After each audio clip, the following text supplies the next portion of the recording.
Welcome back to the channel, Guardians. Today we're making a Void Night Stalker Hunter build. Now with this build, we're going to have easy access to being able to spread weakness, giving ourselves volatile rounds, a quick way to get overshields, and 100% uptime with being invisible and having Devour. Even though this isn't a Void season, this build still slaps and is going to be considered evergreen. And when we eventually get a Void season, oof, this is going to be really good. But let's not waste any time. If you guys want to see more Destiny 2 content from me, consider joining the channel. There's a dim link below with the build, and let's get started. Before we begin, where can you take this build? Well, this is a PvE build that you can take into GM content, meaning you have that power delta of 40. And there is going to be some flexibility and wiggle room depending on your exotic to better synergize with your fire team or even the activity you're doing. Starting off with our super here, I would go with Mobius Quiver if you're doing something like solo ops, but most group content that again is at that power delta of 40, I would be taking Deadfall. This way you get a bunch of orbs for your teammates and for yourself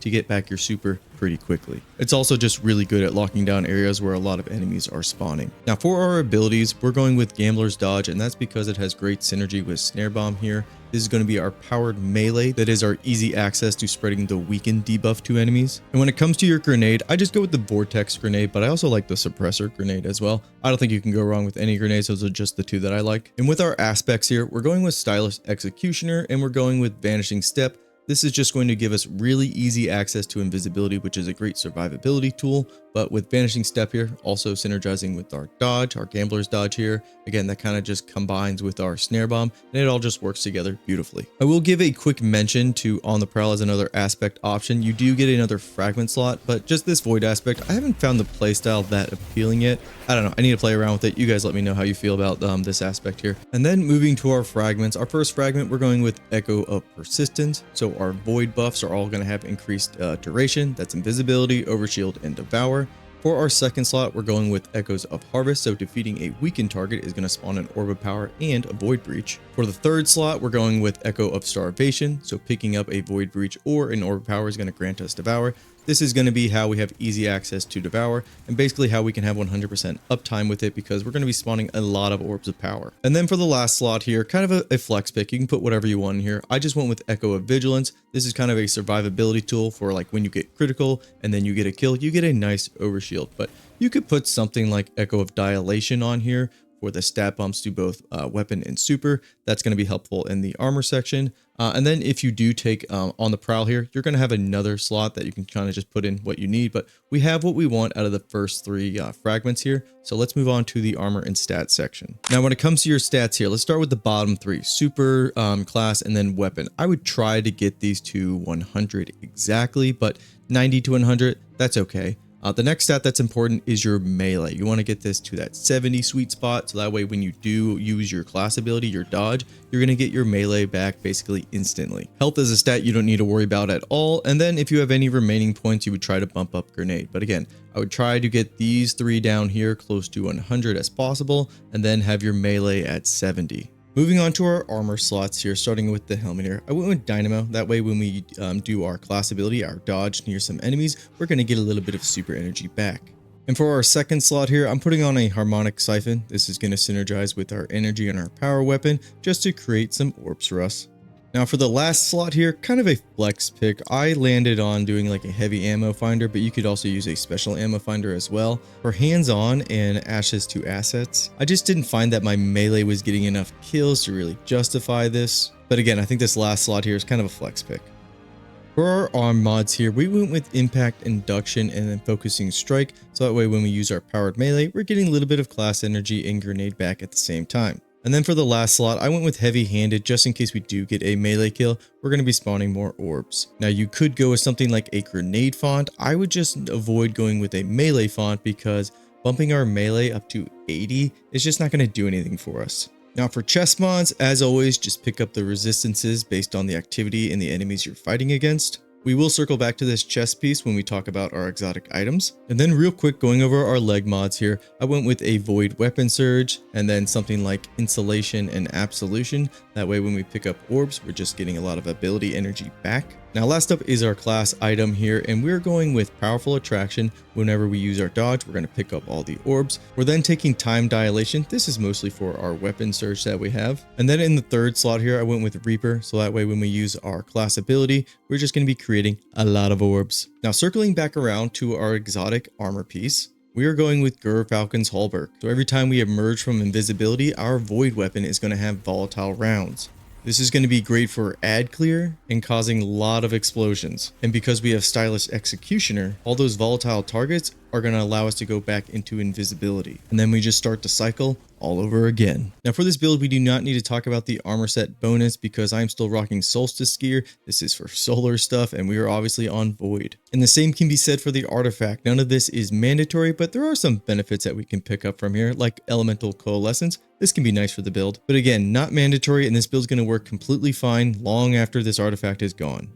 Now, if you don't want to take Falcon's Hallberg here, another really good exotic for this setup is Orpheus Rig. If you take Orpheus here, there's going to be a trade-off with not having as easy access to volatile rounds, but the trade-off is when you use your super, you're going to be getting it back insanely fast. So in the case of using the super Deadfall in difficult content, this is going to be amazing at debuffing targets and locking down and keeping your entire fire team safe. Overall, just an amazing support style of play.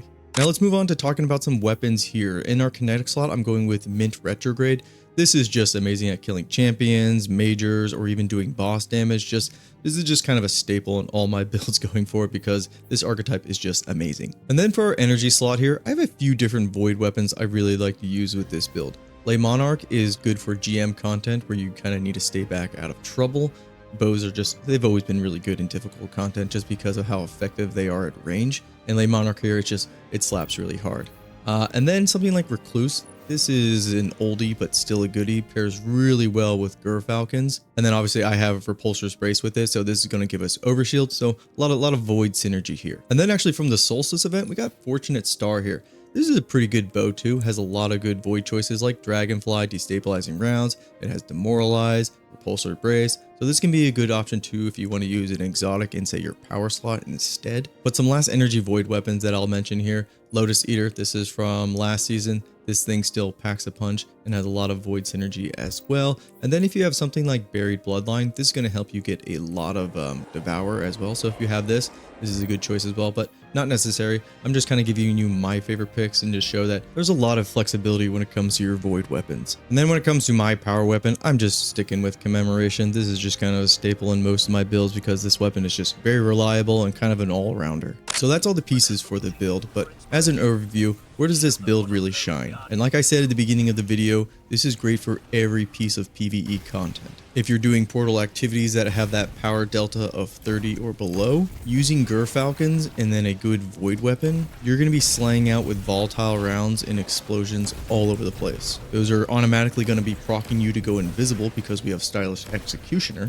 and then that's just going to make our void weapons volatile all over again. And that's not even mentioning using our snare bomb to weaken targets and just spawning crazy amounts of orbs of power. We're going to be getting our super really quick, and if we're in a group setting, our allies are going to love us. Now when it comes to more difficult content, Orpheus Rig is probably going to be a little bit better, especially in something like a battleground or an onslaught mission, and that's because of the heavy concentration of enemies. As soon as we get our first super up and we use Deadfall, as long as we use Deadfall in a good spot, our next Deadfall is going to come back extremely fast. And every time we use Deadfall, the enemies are going to be useless, making them really easy just to wipe out. And like I said in the armor section, this is an amazing support style play for the hunter. And then say we are in difficult content, we don't have our super up, and it's a dangerous situation, but we have invisibility, probably one of the best survivability tools in the game. But as soon as we start slaying out, we're going to start building up overshields if we have a repulsor brace weapon. And then as soon as we spawn an orb of power, we're going to have the Devour effect, which means we can stay in the middle of a fight as long as we're slaying out, because every kill we get is going to give us health back. And if things do get too heated, our class ability is coming back extremely fast, meaning we can just dodge and go invisible,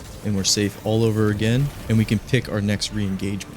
And a cherry on top is, if we have an ally go down, we can just go invisible and be completely safe in picking them up. AKA, we're going to be saving a lot of GM runs.